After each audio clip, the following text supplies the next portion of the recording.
Okay. So,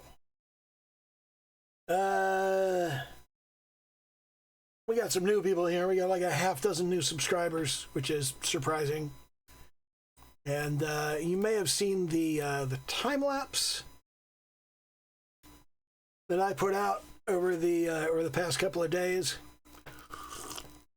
This is where I'm just kind of messing around with this concept, and obviously I'm still messing around with the concept and still like doing stuff and coming up with stuff. And essentially, this is a character design, but it's not just one character; it's like a pack of characters. And it started out just the one character because what you'll see later on is you'll see the reference pop up for Judge Mortis from the Dark Judges, and I don't really know what my fixation is with rabbits and rabbit skulls lately, but they're fucked up. They're like rabbits are messed up. They have some really freaky, creepy anatomy, and the idea of a dark god of judgment with a rabbit skull for a head and a cloak that contains a pack of feral attack clowns, that just seems really cool to me. I feel like there's something there.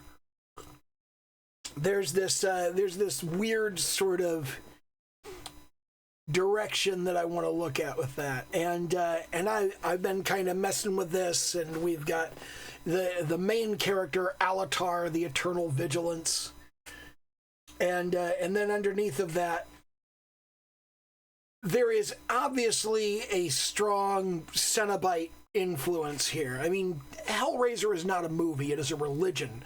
So being kind of a devotee of that particular oeuvre from Clive Barker, there are going to be elements of that in here, and the most obvious one is the Barbie Cenobite, which is this one over here. Let me select the correct layer. The Barbie Cenobite right here, she obviously has these chains. She has these wires coming out of her cheeks that hold her slit throat open. And that's going to be reflected. But then we also have over here,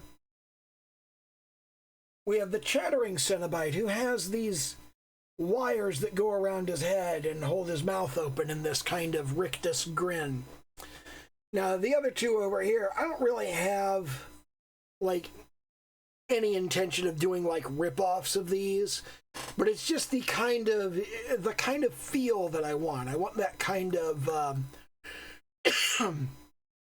dark BDSM sort of fetish gear look and feel to these feral clowns. And what I looked at was, I looked at different types of clowns, and for one of them, there's kind of a happy clown that I'm basing on the Harlequin. There's a sad clown that I'm basing on Pierrette. And then there's a silent clown that I'm obviously basing on a mime. And all of them have like their own individual job and their own individual standing. And I've been going through and kind of coming up with who they are and what they stand for and what they do. And I just kind of wanted to jump in here and just kind of go over what I've got and kind of maybe do some further design work on each of them. And I'm not sure how that's going to spec out, but this is just kind of something that I've been consumed by over the course of the last week. And I haven't been doing a whole lot of character design. I haven't been doing anything finished at all. And I just kind of got this idea, and I thought I should follow this idea up. And Alatar in particular, I'm not sure how I want this guy to work. But kind of what I've been thinking about, watching Frieren and these other anime has given me a sort of feel for how to do cloaks and capes.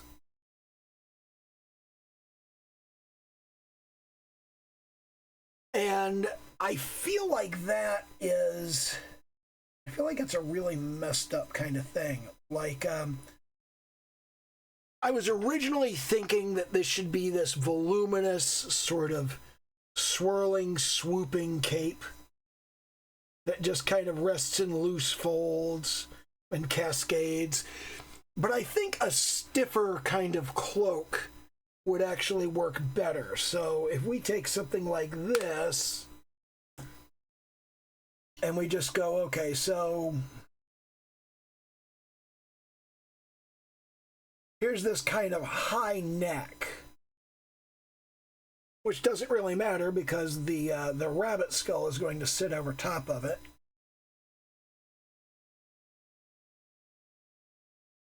And there's kind of, here's this sort of nasal bit, and then there are these sort of jagged nasal bones, and those come up and those go into the sort of space around the eye sockets, right in there.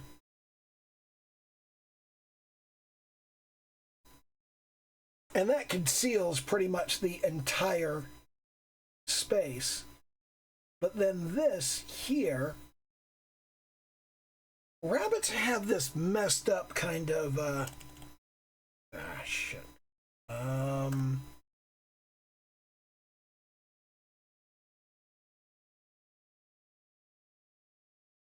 Rabbits have this messed up kind of,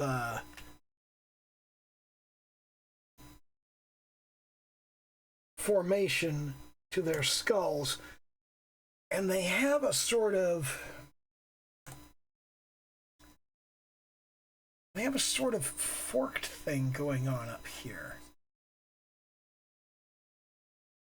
So they have this almost devil horn kind of situation happening up at the top there. Okay? And then they've got these very sort of wide, angular cheekbones that stick out to the side. And there's a notch in the middle, and this is where the jaw comes through, right there. So, like, the jaw is right there, and that jaw comes around. But the really creepy thing about the jaw is it's split in two, which, you know, is kind of how human beings have their jaws too. But the rabbit jaw is not just split in two. The teeth come almost straight off of it. So when you look at it from the side, these are the teeth. These are a type of teeth that they call peg teeth. And up here in the front, there are two sets of incisors. There's a set of incisors that sits in front of the peg teeth, and there's a set of incisors that sits on top of the peg teeth. So the peg teeth kind of nestle into this little space in between this double set of teeth, which I think is kind of creepy for no particular reason. And I'm kind of going for creepy here. So this is very much something that I'm trying to evoke, is the creepiness.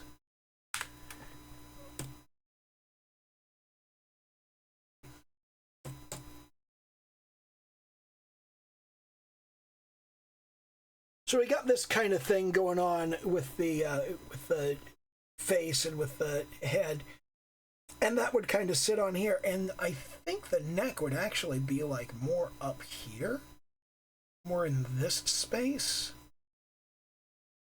And the like the cheekbones would almost sit. I don't want the cheekbones to sit like right on top of the shoulders. Maybe a little bit below the shoulders.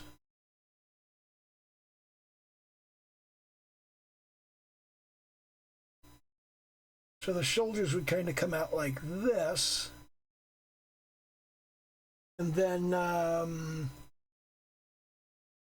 let's scale this down so that we got more room to work.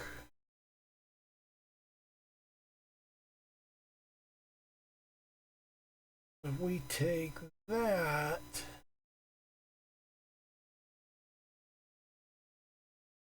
and we just kind of go, yeah, that's about where we want it, right there.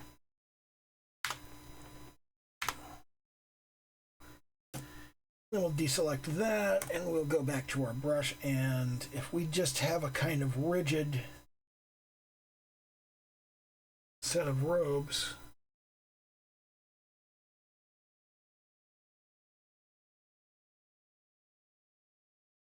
But then, of course, we need the arms to come down, and how far would the arms come down?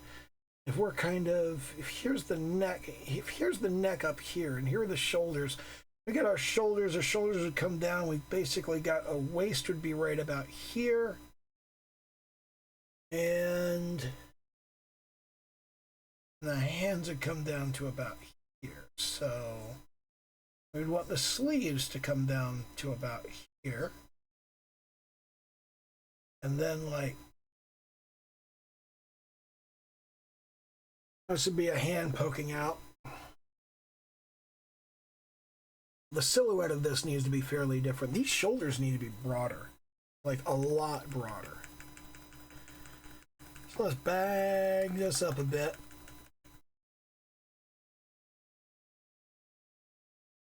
And we'll go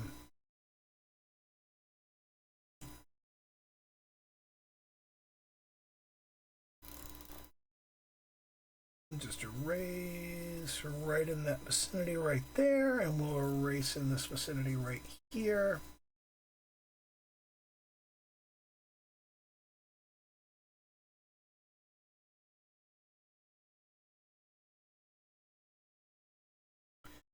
Okay, and let's go ahead and erase this false collar. That's not where the collar goes. That's not where the collar goes. We don't need the collar in there at all. All we need is for the shoulders to come out just a little, I think a little bit above the eye socket right here, a little bit above the bottom of the eye socket.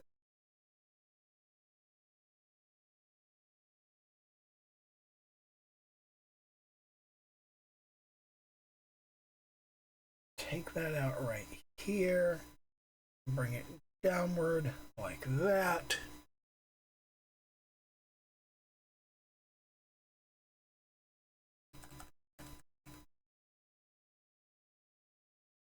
Let's use a narrower pen.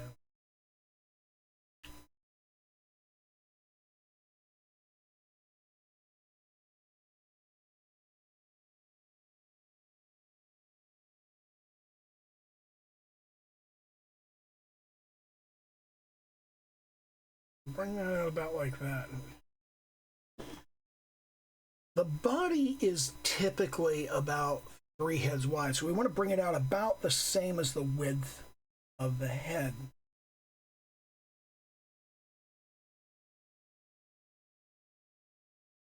Bring it out about like this, and then here, we'll just sort of bring it across.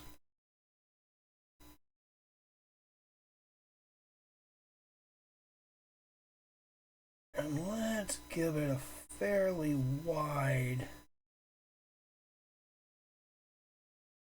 V formation there. Let's exaggerate this a little. Let's take that down about there. And then here, obviously we have the center of the robe, but we have a kind of trim line that comes down here. And we've got his arms that come down right here.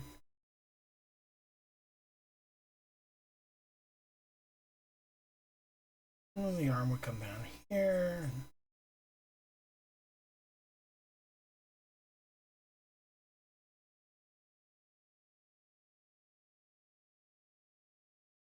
Maybe not that far down.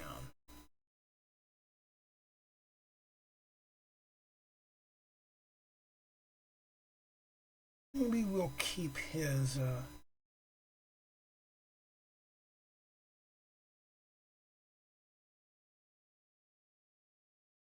maybe we'll keep his hands more or less contained here in this vicinity. And then we'll the further edge of the robe. So he's just kind of this this silhouette in the dark sort of thing.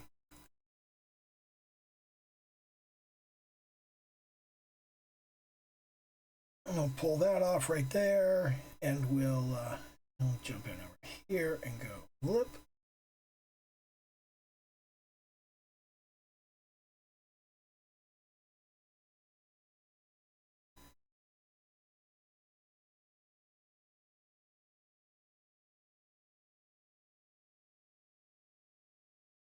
Maybe the hands come down a little bit farther than just there, because that seems sensible. Maybe a little bit farther than that, and then there's the question of his staff, and his staff would, of course, be right hand here.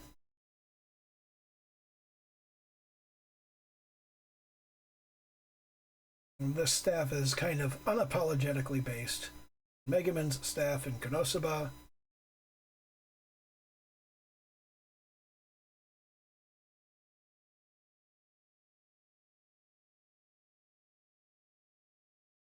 We'll clear out that space there.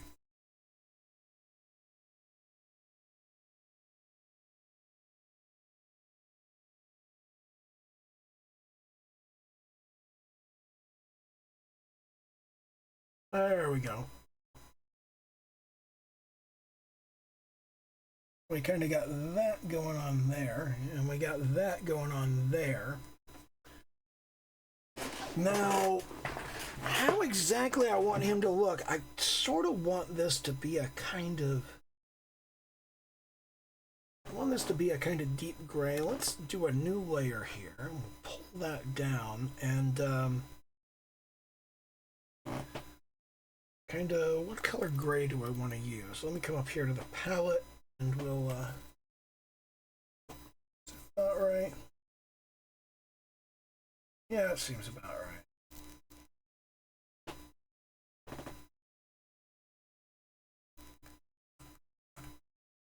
Make sure that we put this on the right layer. There's our base. Here's our layer 1. We'll make this our flat color. And okay. So what we want to do is we want to come over here to our magic wand, and we want to go, yeah, here. We want to actually go into the base here. And we want to go that, that, that, that, that, that, and that. Okay, we got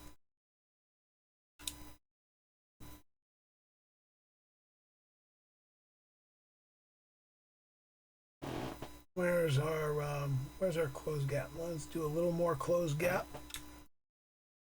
There we go, that works. Okay, so we'll take that back down, and here we will need to add that. And from this, we're going to put in our base color. We're going to come down here to our flat color, and because we've selected off all of the area, because we've essentially masked everything we want to be this color, I'll just go ahead and swipe all over it. Then we'll deselect. Oop. Just a little area right there. Now, almost sort of a bone color here.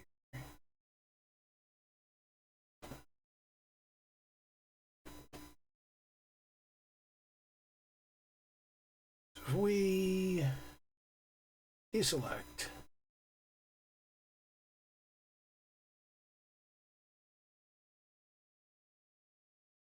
deselect,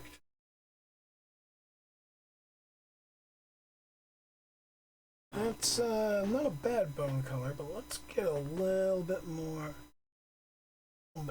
yellowish, a little bit more golden. Now, head back over to my magic wand, and we'll start grabbing bits. So we actually select the little line art layer.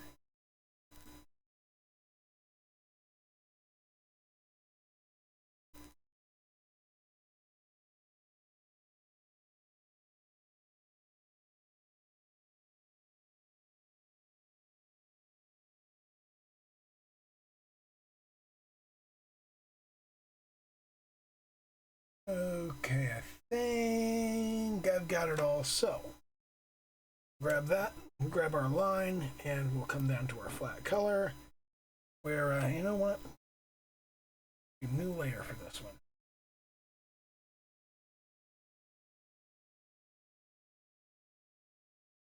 And kind of throw that in. Go back to our magic wand and we'll go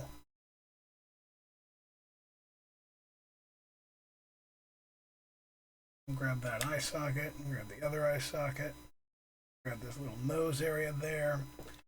And these I want to do in black, so let's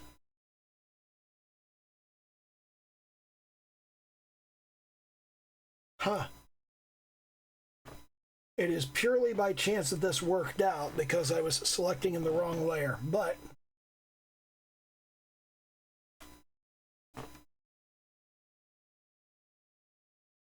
since I selected in the wrong layer, on the colored layer, it actually worked out. I ended up with some good stuff there. Okay. Now we'll deselect. Okay. And need a brown color for the staff. I've made the staff way too big here.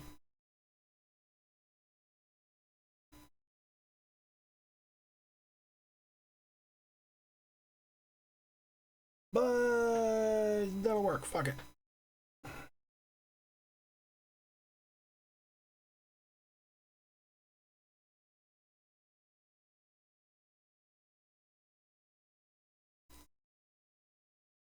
We'll put our wood color on that, and I don't know what color I want to make his little, I don't know what color I want that to be, but I want it to be the same color as this trim.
Okay, looks like I've done okay on that, and we'll do a kind of a reddish pink for these.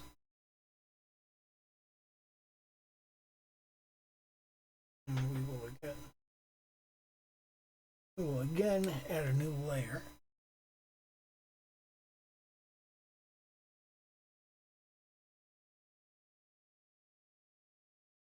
I want the hands to be kind of gross and mottled. And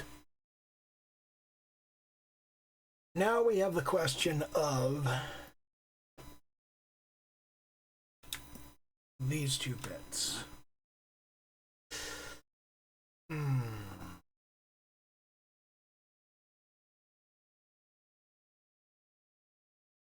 think I want a sort of a deep red, like a burgundy. Something down around this area, maybe?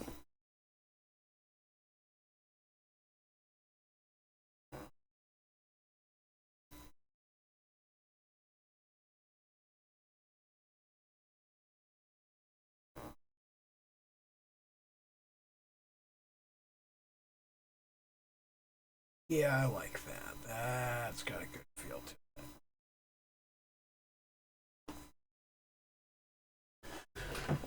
Okay, so if I, well, now that robe feels way too light. So let's come down here to that robe. Let's first of all rename some layers. This is going to be trim. This will be staff. No, wait, that's hands, isn't it? Hands, staff, skull. And robe.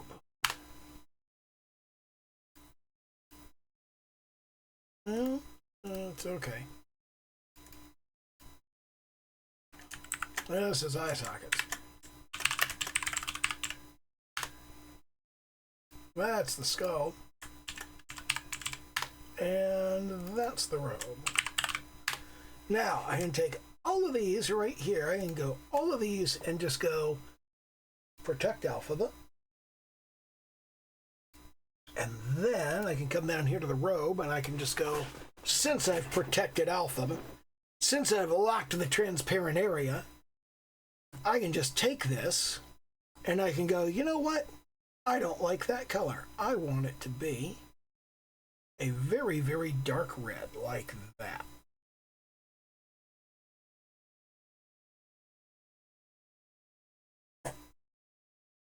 And I can see how that looks.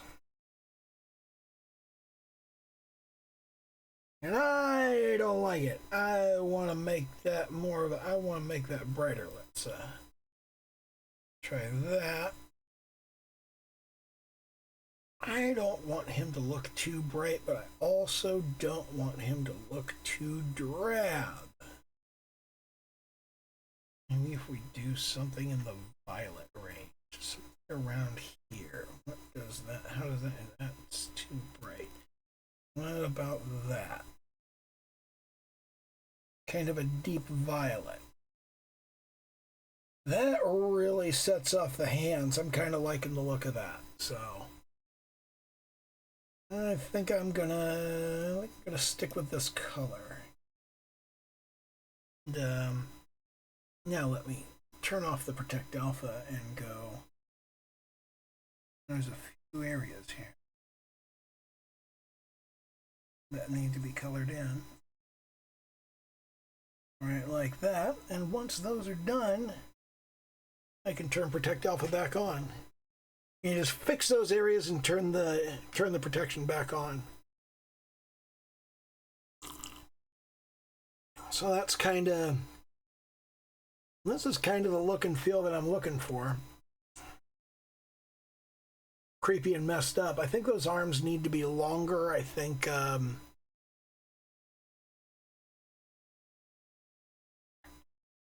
he's got a different feel at the moment.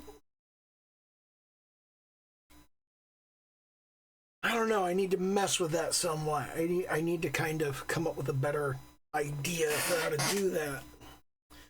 God, am I 28 minutes in already? Oh, shit. How did that happen? Time just gets away from you, you know? It's like, what the fuck happened? Why is it suddenly half an hour into the goddamn stream? Because I've been doing shit. That's why.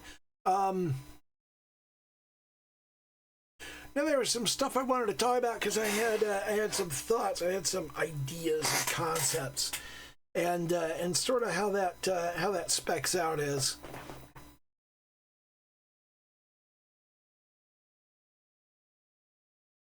I am constantly amazed that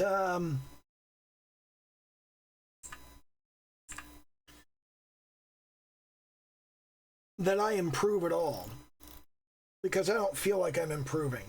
And it's like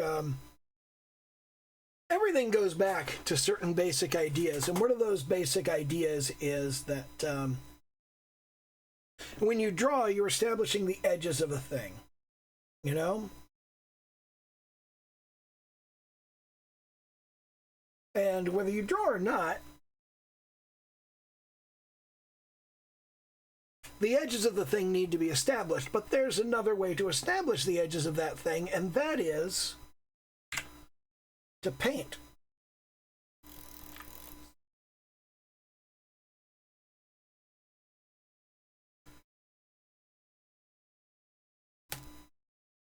Get a new layer there. Under the original layer. So you can paint to define the shape of the thing. And there's a couple of different ways to do it. And I've been experimenting with these. What I typically do is I just kind of do this slop, go way over the edges, and then I go, you know what? There's my transparent brush. Let me carve the offending material back out.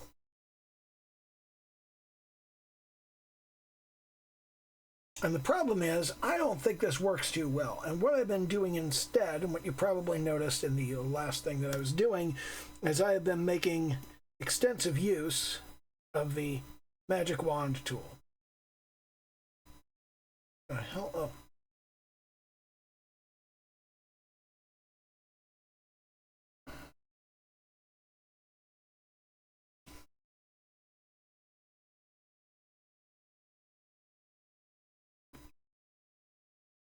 Helps to actually close the shape.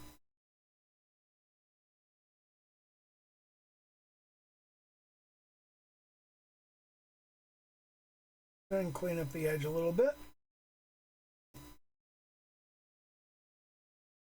Now let's grab that, and then we'll grab that, and then we'll back up, and instead of trying to hit the exact area, we can just swab right over it. And once we've just swabbed right over it, okay, and we've got our base color, and the base color can be anything. Let's make this a little bit less saturated, a little bit less bright. Let's bring it down around here. Well, not quite around there. How about up here? It's not saturated. There we go. There's a pretty good sort of area right there. Now, what you do from here is you have your highlights and your shadows. And working from this, typically what I like to do is I like to establish a kind of palette. Okay? And in order to establish a palette, it's relatively simple. All you have to do is put a little swatch on the canvas right there. Now, you're also going to need a highlight color and a shadow color. And we'll start with the shadow color. And what you do for the shadow color is you go farther from the color of the light. Like, we're going to work with the concept of it's a standard yellow incandescent light. So we're going to come in this direction, but not all that far in that direction. So we're going to start with that color, and we're going to come just a little bit in that direction on our color selection. And then we're going to come down here diagonally, just a little bit. Maybe a little bit farther down than to the side, like right around there. And that's going to give us that is going to give us a shadow color. So we can then jump in there and we can say, this is our shadow color. Actually, let's put this in our palette and say that's going to be our shadow color. And we can also take that same color that we started with right there. Okay, and we want to go in the opposite. You know what? I did this completely wrong. Because like I said, hello. Like I said, you want to go in the opposite direction from the light for the shadow. Like so. That gives us kind of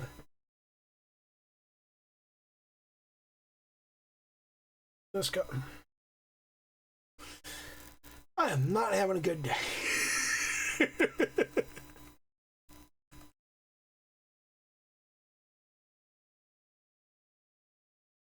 So that gives us kind of that color for our shadow right there. Let's go a little bit darker on it. Okay, so there's our shadow. And then for our highlight, we want to go toward the light color, but we want to go up and to the left. Make things a little bit brighter. So there's our highlight color, there's our shadow color, and at this point, we can use the eyedropper, or in my case, the right click, to say, all right, I want to grab that. So let's get the area that we want to shade right here. And we'll go on to layer 3, which is where we're doing our colors. And we'll take the soft brush and we'll just go, okay, we're going to shade this side here.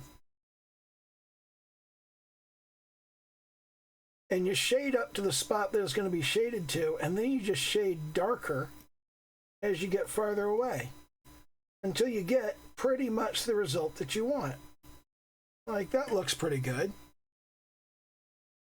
And then you can grab your highlight color and go substantially smaller, and you go just opposite that, and you go, okay, and here's my highlight right over here.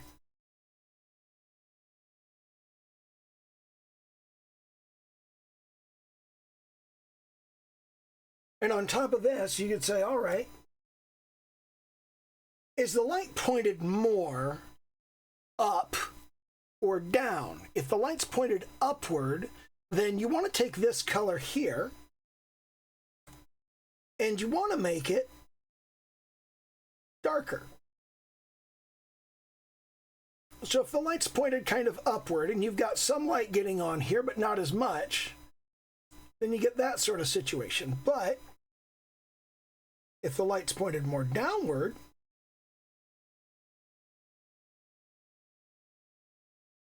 then you brighten it up a little bit. You go towards your highlight. You don't necessarily go all the way to the highlight. You go a little bit farther down, like so. Let's start with our base color right here, and then we'll go toward the shade of the highlight. A little bit up and a little bit left. And there we go right there. So that gives you kind of, that gives you a light that's pointed more or less down. So your light would be pointed this way. Whereas if you wanted it pointed up, you would do more of a shading on there. So if let me just undo a couple of things there. If I were to instead say, all right, I want to go from the base color, opposite direction from the light, a little bit down, a little bit right. And I could put a slightly darker shade up here. That would be if your light is pointing in this direction. That would be more of the light shining up that way.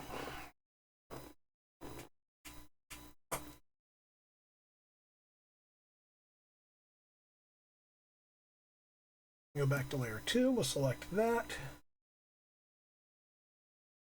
Go back to our airbrush and we'll airbrush that highlight a little more. Just make it a little bit.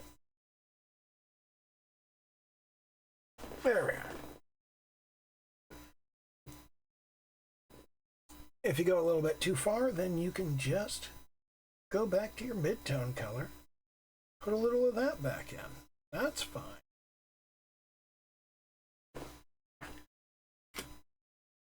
And the thing about doing this kind of selection thing is that one of the things that I keep thinking about is you can do fairly complex selections with the lasso tool, okay? And on top of doing fairly complex selections with the lasso tool, you can obviously use the fill tool, but Clip Studio Paint also has the selection pen where you can just paint in the selection you want. And you can just kind of get into the area that you're looking for, and there it is. And you can start with a much smaller size, and you can just sort of outline it. Once you've outlined it, you can then come in here and you can go, well, I want to start by lassoing that area. So you can switch over to your lasso and you can just kind of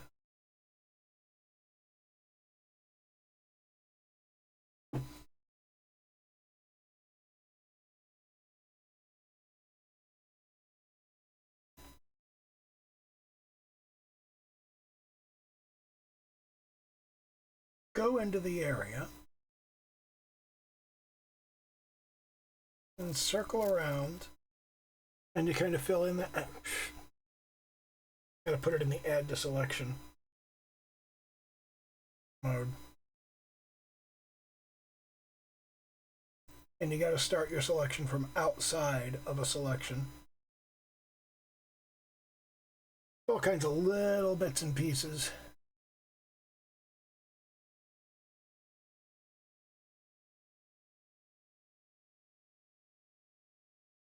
Your selection pen is great for picking up these little bits and pieces, but you can do fairly complex and fairly detailed selections with the selection pen. And that's been really kind of nice to mess around with.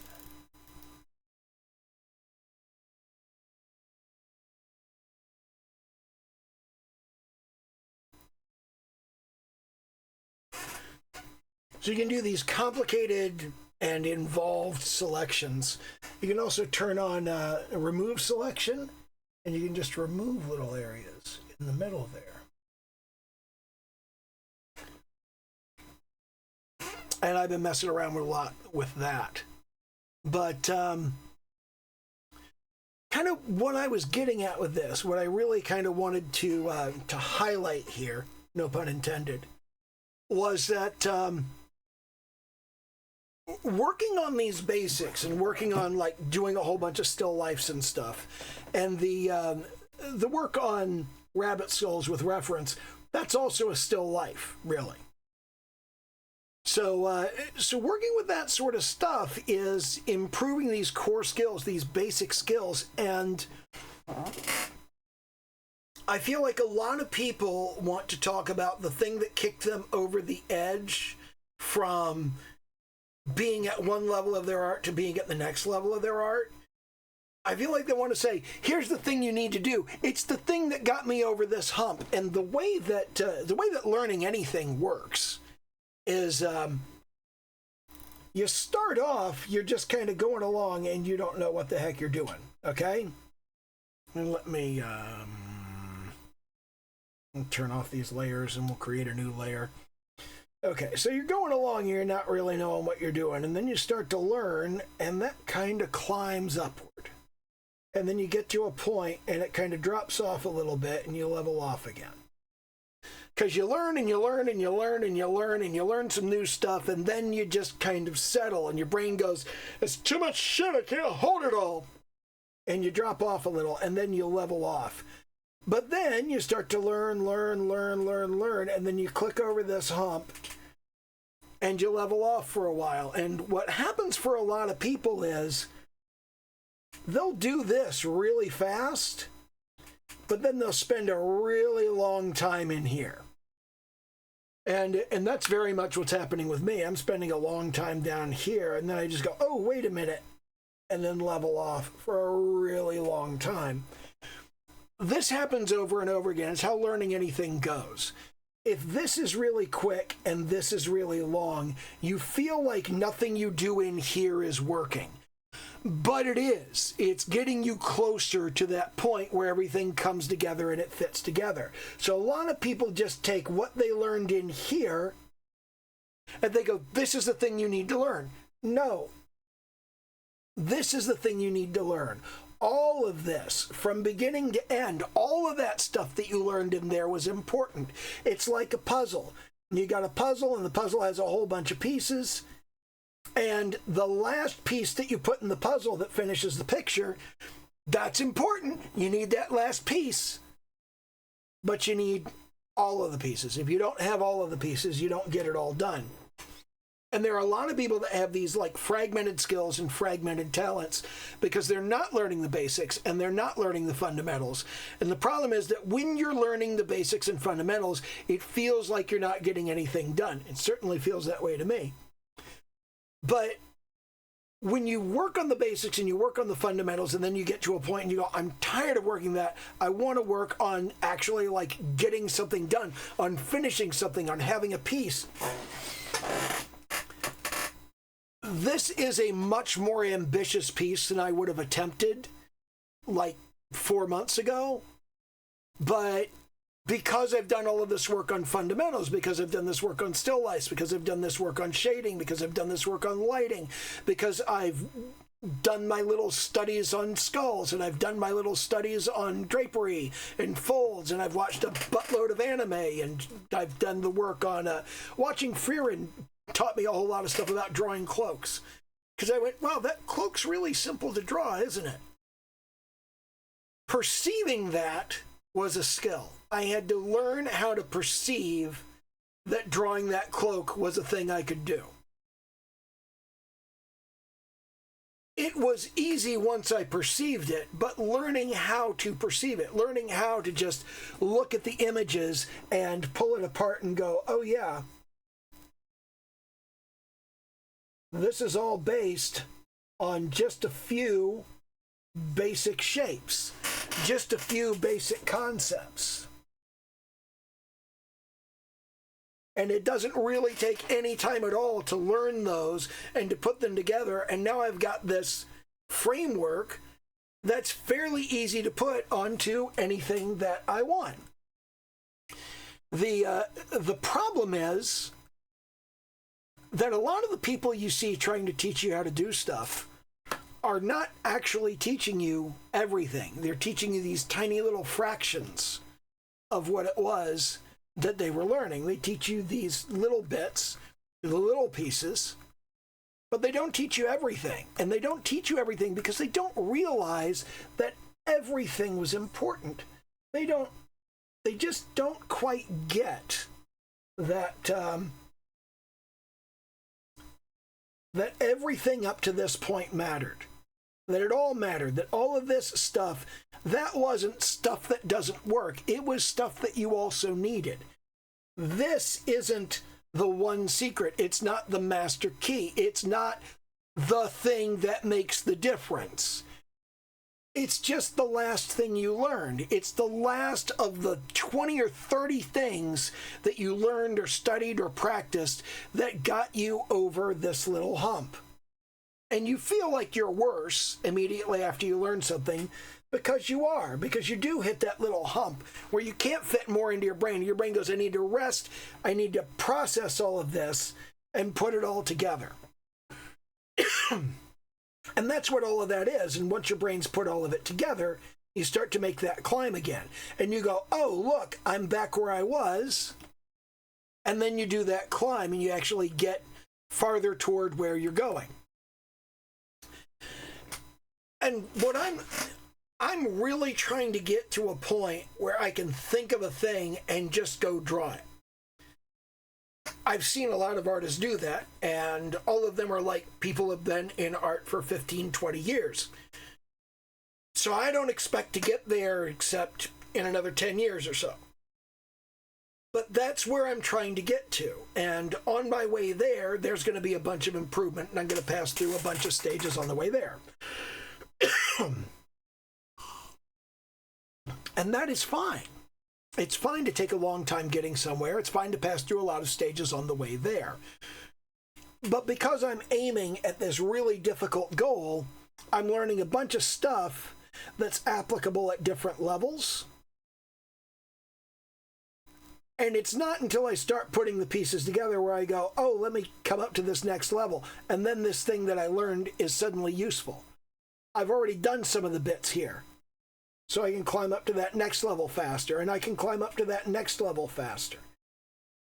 And because I'm going through learning a little bit of everything, there are these moments where just suddenly there's a whole lot of learning that happens all at once, and it feels like this really meteoric rise in my skill. And it's not. It's just being able to put all of the pieces together. And I think a lot of people lack the perspective to know you can even do that. I'm studying a lot of stuff that I'm really not good at, and I haven't learned enough to be even moderately skilled at it. But there will come a point where I've learned enough of the stuff that goes underneath of it to prop it up and hold it there. And once I get there, learning the stuff that takes me up to the next level, that'll happen real fast. on the way there, it feels like no progress is being made. But once you get to the point that you have the underlying stuff, you can think of all of this as stair steps. It's like there are, say, a dozen different stair steps. And as you put all of the stair steps together, one by one, you'll be able to climb up the stairs. But until you get all of the stairs in place, you can't get all the way to the top.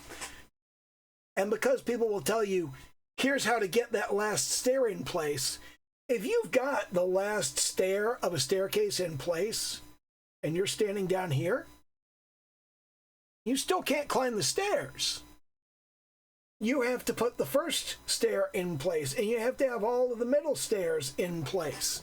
If you don't put all of the stairs in place, you're not getting up to the top of the staircase.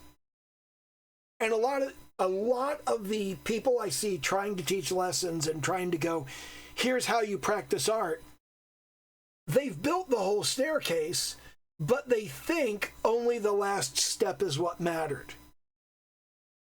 And that's a really frustrating thing to see, because I see them doing this and I go, you can't use that until you learn these other things. Which I can tell because I've looked at where this leads and I've gone, well, what do I need to get from here to there?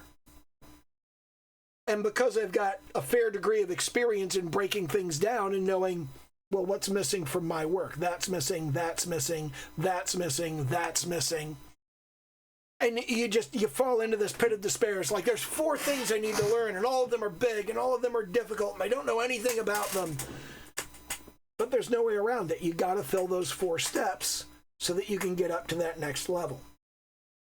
And I see people go, here's the fast way to do it. And you go, oh, really? What's the fast way to do it? And they go, you do this. And I go, you need these other 4 steps. You didn't even talk about these 4 steps. And I know those 4 steps are necessary, but they don't really talk about it.